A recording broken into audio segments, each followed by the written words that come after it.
একটা পডকাস্ট, একজন viral influencer, আর ওর সামনে এমন একজন যে দেশের হাজার হাজার কোটি টাকা ফ্রড করেছে। সে নিজের গল্প বলছে, আর আমরা we all love the villain story, right? কিন্তু এই গল্পে ভিকটিম তো আসলে আমরাই। কেন? ভিডিওটা পুরো দেখুন আর জানুন কিভাবে এটা শুধু একটা ভাইরাল শো নয়, এটা একটা নিউ জেন প্রবলেম।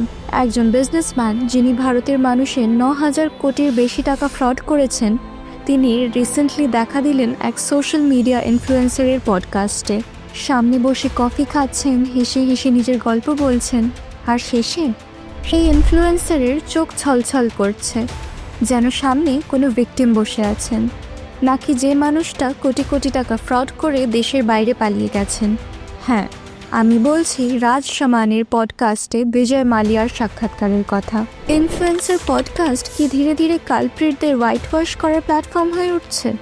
আর জার্নালিজমের জায়গা কি নিচ্ছে ইনস্টাগ্রাম রিল আর ইউটিউব ক্লিপ? চলুন দেখি কি হলো এই পডকাস্টে। এই পডকাস্টে আমরা দেখলাম বিজয় মালিয়া নিজের কাহিনী বলছেন, কিন্তু এটা পুরোপুরি একতরফা। কোনো কঠিন প্রশ্ন নেই কোনো পাল্টা ডিবেট। একটা গোটা এপিসোডে শুধু একটাই প্রোপাগ্যান্ডা ছড়ালো, আমি তো সিস্টেমের শিকার। রাজ হেসে যাচ্ছেন, মালিয়া বলে চলেছেন। লক্ষ লক্ষ তরুণ যারা হয়তো কিংফিশার স্ক্যান্ডেলের সময় স্কুলে পড়তো, তারা আজ বলছে তাহলে কি মালিয়া আসলে ভিলেন নন? তিনি হয়তো সিস্টেমের শিকার। অনেকে তো সম্মানে তাকে ফিরিয়ে আনার কথাও তুলছে সোশ্যাল মিডিয়ায়। আর এতেই দেখা দিয়েছে একটি নিউ জেন প্রবলেম। আজ ইনফ্লুয়েন্সাররা পায় জার্নালিস্টদের মতন কোটি কোটি মানুষের ফলোয়ারশিপ, কিন্তু তাদের নেই কোনো মোরাল রেসপন্সিবিলিটি। না তারা সঠিক প্রশ্ন করে, না ফ্যাক্ট চেক করে, না কোনো আনবায়াসড অ্যাপ্রোচ রাখে। তাদের একমাত্র লক্ষ্য ভিউজ। আর তাতে যদি একদিন এক কারাপ্টেড লোক এসে তার গল্প বলে, তাতে সে ইনফ্লুয়েন্সারের কিচ্ছু যায় আসে না, আর আপনি শুধু একটা ভিউজ হয়েই থেকে যান তার কাছে। আর একে কিন্তু পডকাস্ট বলে না, বলে প্রপাগ্যান্ডা।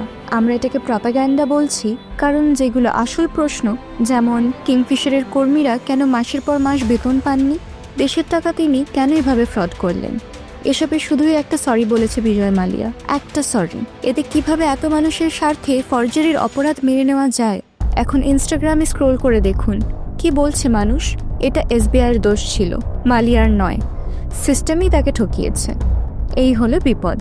আজকাল কালপ্রিটরা পাচ্ছে সিম্প্যাথি, তারা হয়ে উঠেছে আরও বেশি ডেয়ারিং, আর মানুষজন হচ্ছে শুধুই কনফিউজড।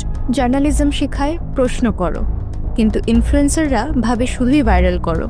আর যখন কোটিতে ভিউজওয়ালা কোনো ইনফ্লুয়েন্সার একজন ফ্রডকে ভিকটিম হিসেবে পোর্ট্রে করেন, তখন এটা শুধু পডকাস্ট নয়, এটা দেশের মানুষের সাথে কনস্পিরেসি।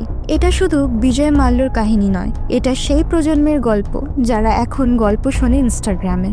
আজ যদি ট্রেন্ড না থামে, তাহলে কাল কোনো টেররিস্ট বা আরও বড় কোনো অপরাধীর জন্য তৈরি হয়ে যাবে সিম্প্যাথির ঢল, আর যারা প্রশ্ন তুলবে তারা হবে ট্রোলের শিকার। সেই দিন ট্রুথ থাকবে না কোনো ইনস্টা মিটার অ্যালগোরিদমে, তখন ভিলেনরাই হয়ে উঠবে হিরো, কালপ্রিটরাই হবে কন্টেন্ট কিং।